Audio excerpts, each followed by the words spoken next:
चलिए students, next जो हमारा टॉपिक है वो है किसी समरूप विद्युत क्षेत्र में द्विध्रुव को घुमाने में किया गया कार्य, यानी work done in rotating a dipole in uniform electric field. तो इसके पहले हम क्या देख चुके हैं कि जो भी डाइपोल होता है, जो भी द्विध्रुव होता है, अगर उसे यूनिफॉर्म इलेक्ट्रिक फील्ड में रखा जाता है तो उस पर जो फोर्स वर्क करता है नेट, यानी उस पर लगने वाला जो कुल बल होता है वो तो कितना होता है, 0 होता है।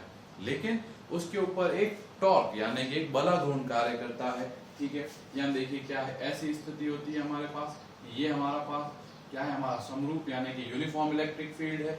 अब इस यूनिफॉर्म इलेक्ट्रिक फील्ड के अंदर हमने क्या रख रखा है, एक डाइपोल रख रखा है, ये -q, ये +q, ये इनके बीच की डिस्टेंस कितनी है 2a, और ये इलेक्ट्रिक फील्ड यानी कि विद्युत क्षेत्र के साथ इनका द्विध्रुव की अक्ष का बनाया गया कोण, यानी कि एक्सिस ऑफ डाइपोल और इलेक्ट्रिक फील्ड एक दूसरे के साथ कितना एंगल बना रहे हैं, थीटा एंगल बना रहे हैं। तो स्टूडेंट इस कंडीशन में लगने वाला टॉर्क किसके होता है, टॉर्क किसके होता है, टॉर्क की वैल्यू होती है Pe sin थीटा। ये हम जो है चैप्टर नंबर 1 के अंदर स्टडी करके आए हैं कि कोई भी जो यूनिफॉर्म इलेक्ट्रिक फील्ड होता है उसमें डाइपोल पे लगने वाला जो टॉर्क है उसका वैल्यू होता है Pe sin थीटा, यानी कि समरूप विद्युत क्षेत्र में द्विध्रुव पर लगने वाला बलाघूर्ण कितना होता है, Pe sin थीटा। अब देखिए, अब अगर मैं इसे ना d थीटा एंगल से रोटेट करने की ट्राई करूं, कितने एंगल से रोटेट करने की ट्राई कर रहा हूं, d थीटा, यानी d थीटा कोण से मैं क्या कर रहा हूं, उसे घुमाने की कोशिश कर रहा हूं। तो जैसे किसी वस्तु पर बल लगता है और हम उसे विस्थापित करने की कोशिश करते हैं तो हमें क्या करना पड़ता है, कार्य करना पड़ता है। इसी प्रकार जब कोई वस्तु पे बलाघूर्ण लग रहा है और आप उसे घुमाने की कोशिश करोगे तो आपको क्या करना पड़ेगा, कार्य करना पड़ेगा। तो देखो, लगने वाला बलाघूर्ण इतना है, आपने d थीटा कोण घुमाया है तो आपको कितना काम करना पड़ेगा, कितना कार्य करना पड़ेगा, कितना वर्क करना पड़ेगा, ये करना पड़ेगा टॉ इंटू d थीटा। ठीक है, जैसे F इंटू ds जो है dw होता है विस्थापनों में, तो घूर्णन के अंदर जो है वर्क का फॉर्मूला हो जाएगा टॉ इंटू d थीटा। चलिए, तो अगर ये तो dw हुआ तो नेट वर्क हमारा क्या हो गया, इंटीग्रेशन ऑफ dw। ठीक है, अब हम देखते हैं कि भाई कैसे करेंगे।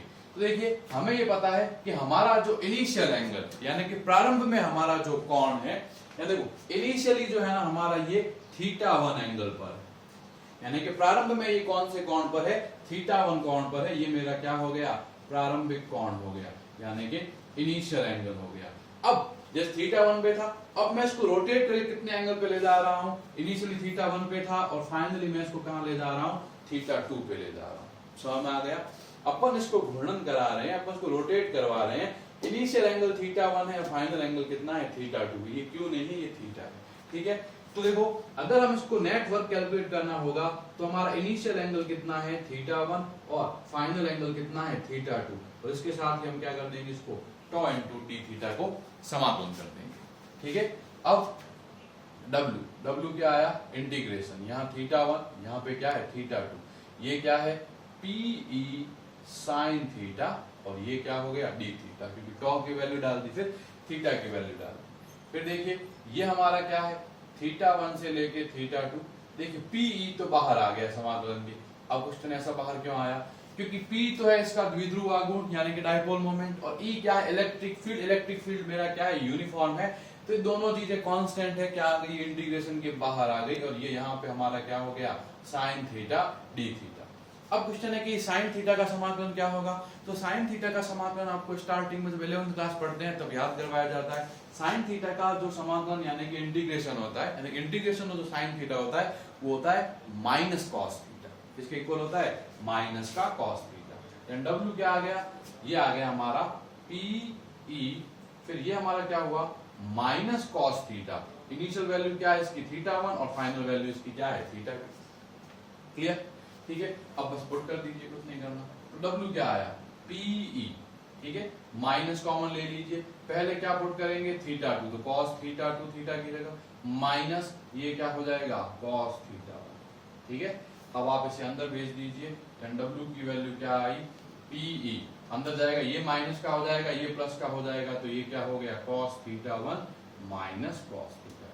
तो स्टूडेंट्स ये वाला जो फॉर्मूला है आपको याद रखना है कि कोई भी डाइपोल को, कोई भी द्विध्रुव को θ1 एंगल से θ2 एंगल तक रोटेट करने में हमें कितना वर्क करना पड़ता है, cos θ1 माइनस cos θ2। ठीक है, PE cos theta 1 minus cos theta 2, ठीक है। अब देखो, अब यहाँ पे हम स्पेशल कंडीशंस पढ़ लेते हैं। तो सबसे पहले क्या होता है कि देखो थीटा 1 क्या हो जाए, 0 डिग्री हो जाए, यानी कि इनिशियली जो है ना वो डाइपोल और इलेक्ट्रिक फील्ड एक दूसरे के कैसे हैं, पैरेलल हैं, यानी कि कैसे हैं, समांतर है। अब इनिशियली तो ये कैसे हैं, पैरेलल हैं, और फाइनली जो है ना थीटा 2 वो कितना हो जाता है, थीटा, मतलब जैसे पहले विद्युत क्षेत्र यानी कि इलेक्ट्रिक फील्ड भी इधर था, डाइपोल भी इधर ही था, तो दोनों के बीच में एंगल कितना था, 0 डिग्री। अब उस 0 डिग्री से अपन उसको थीटा एंगल तक रोटेट करना चाहते हैं, तो थीटा 2 की वैल्यू क्या हो गई, थीटा हो गई।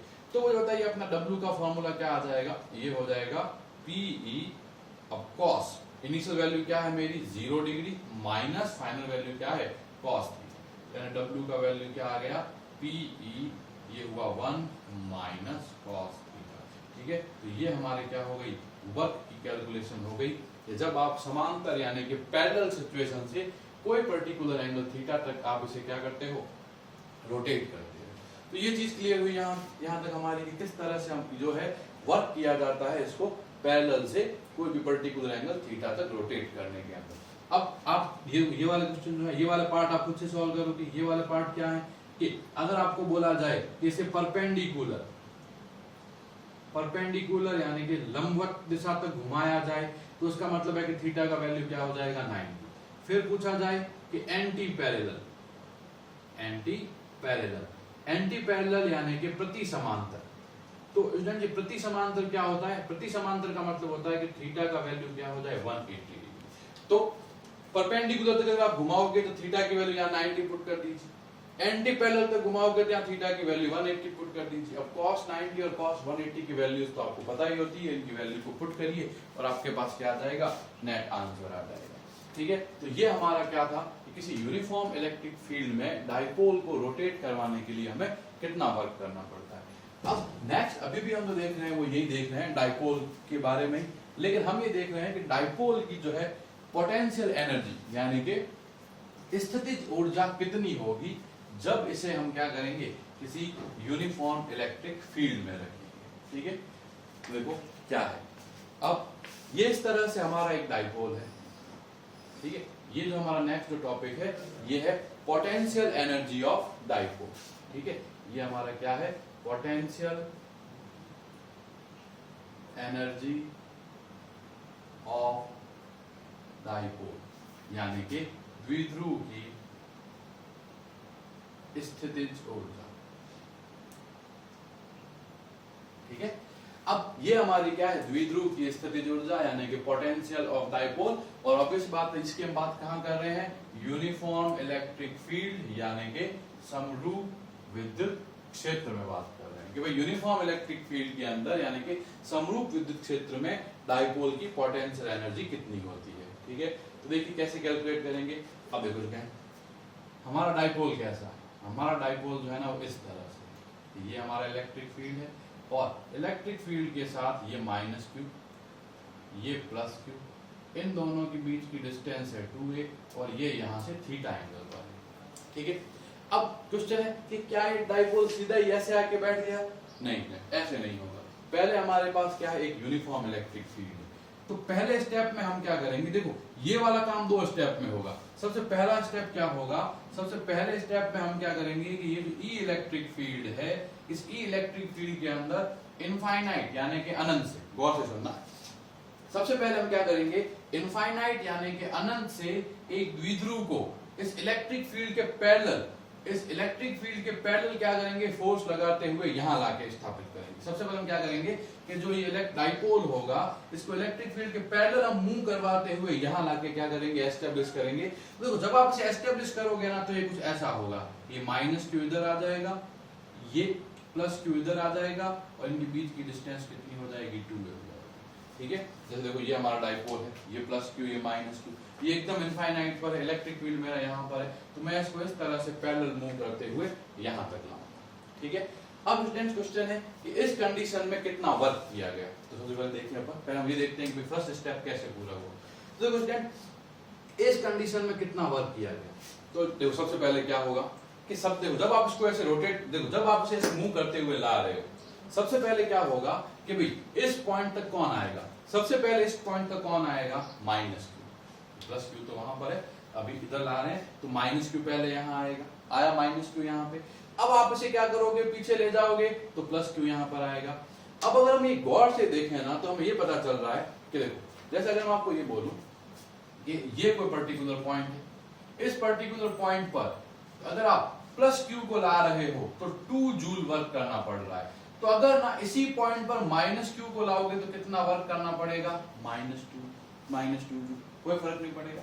बस क्या होगा, अगर आप प्लस क्यू को लाए इस पॉइंट पे तो आपने 2 जूल वर्क करा, तो माइनस क्यू को लाओगे तो कितना वर्क करना पड़ेगा, -2 जूल वर्क करना पड़ेगा। अब हम एग्जांपल ले लेते हैं कि भाई इनफाइनाइट से देखो, पहले यहाँ पे माइनस क्यू आया, फिर यहाँ पे प्लस क्यू आया, तो देखो पहले माइनस क्यू यहाँ पे आया होगा तो कोई वर्क करना पड़ा होगा हमें x। अब जैसे ही प्लस क्यू यहाँ पे आया तो भी हमें क्या वर्क करना पड़ा होगा, x। लेकिन माइनस क्यू वाले टाइम में x का वैल्यू क्या होगा, नेगेटिव, और प्लस क्यू वाले टाइम में x का वैल्यू क्या होगा, पॉजिटिव। तो यहां तक जब पॉजिटिव और नेगेटिव चार्ज आ रहे हैं तो उनका तो वर्क क्या है, इक्वल है, लेकिन ऑपोजिट साइन में है, तो उसको ऐड करेंगे तो वो क्या हो जाएगा, 0 हो जाएगा। तो बस हमें ये देखना है कि देखो ये वाला जो माइनस क्यू है ना, ये माइनस क्यू इस इलेक्ट्रिक फील्ड में कितना एक्स्ट्रा चला है इस प्लस क्यू से, ये वाला माइनस क्यू जो है इस इलेक्ट्रिक फील्ड में कितना एक्स्ट्रा चला है, तो भाई कितना एक्स्ट्रा चला है, 2 वे। तो देखो इस 2 वे चलाने में ही हमें क्या करना पड़ेगा, एडिशनल वर्क करना पड़ेगा।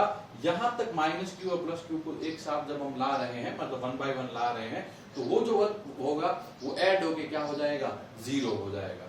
तो देखो इस कंडीशन का जो फर्स्ट स्टेप का जो वर्क होगा W1, वो क्या हो जाएगा, वो होगा E, हो गया हमारा ये E, इलेक्ट्रिक फील्ड है E।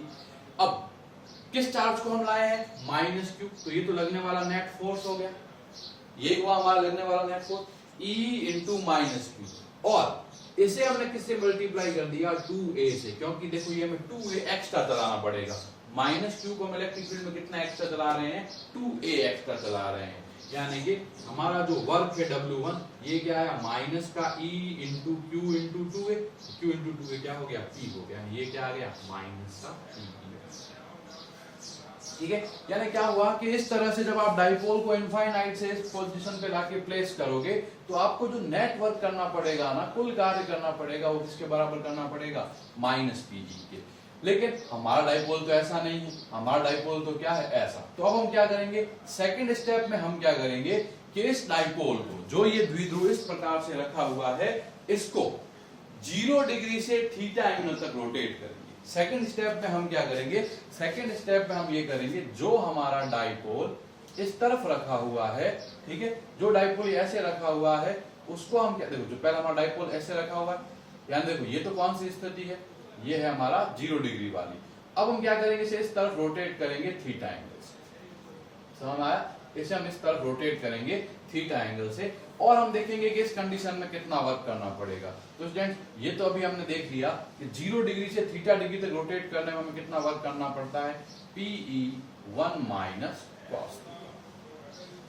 ठीक है, तो देखो तो हमारा क्या हुआ कि इस पोजीशन तक लाने में नेट कितना वर्क करना पड़ा हमें, W1 प्लस W। देखो W1 हमारा क्या है, माइनस PE, W2 क्या है, PE और माइनस का PE cos थीटा। देखो इस टर्म से वाली टर्म कैंसिल हो गई, और ये जो नेट W होगा, देखो जो आप कार्य करोगे, संरक्षित बल क्षेत्रों में जो कार्य किया जाता है वो ही क्या हो जाता है, पोटेंशियल एनर्जी हो जाता है, यानी ये हमारा क्या हो जाएगा, U हो जाएगा, और U का वैल्यू क्या हो गया हमारा, माइनस का PE cos। ठीक है, तो ये हमें क्या याद रखना है, ये क्या होती है, डाइपोल यानी कि द्विध्रुव की किसी भी विद्युत क्षेत्र के अंदर, किसी भी विद्युत क्षेत्र के अंदर स्थितिज ऊर्जा होती है। यानी कि ये जो है हमारी, ये क्या है कि कोई भी यूनिफॉर्म इलेक्ट्रिक फील्ड के अंदर डाइपोल की पोटेंशियल एनर्जी कितनी होती है, तो उसका फॉर्मूला क्या है, -PE cos थीटा। आप कंफ्यूजन नहीं होना चाहिए कि वर्क जो है वो U कैसे हो गया। तो जब भी संरक्षित बल क्षेत्र होते हैं, यानी कि कंजर्वेटिव फोर्स फील्ड्स होते हैं, उनमें हम जो भी वर्क करते हैं वो पोटेंशियल एनर्जी के फॉर्म में क्या हो जाता है, स्टोर हो जाता है। तो ये चीज आपको याद रखनी है। अब हमें क्या देखना है आगे, ये देखिए यहाँ तक हो गया। अब थीटा के हम अलग अलग वैल्यूज देखते हैं, तो theta equal to 0, theta equal to 90 और थीटा इक्वल टू 180। हमारे पास तीन पॉसिबल कंडीशन है, पैरेलल, परपेंडिकुलर और एंटी पैरेलल, यानी कि समांतर, लंबवत और प्रति समांतर। तो देखो थीटा बराबर 0 है तो u का वैल्यू क्या है -p, थीटा बराबर 90 है तो cos 90 हो गया 0, और cos 180 की वैल्यू होती है -1, तो -1 इंटू -1 क्या हो जाएगा +1, यानी u की वैल्यू क्या हो गई p। अब स्टूडेंट्स ये कैसी है, मेरी मैक्सिमम एनर्जी आ रही है, यानी अधिकतम ऊर्जा आ रही है, और मिनिमम एनर्जी कौन सी है, ये वाली, ठीक है। ये हमारी क्या है, न्यूनतम ऊर्जा है, मिनिमम, और ये हमारी क्या है, मैक्सिमम एनर्जी है।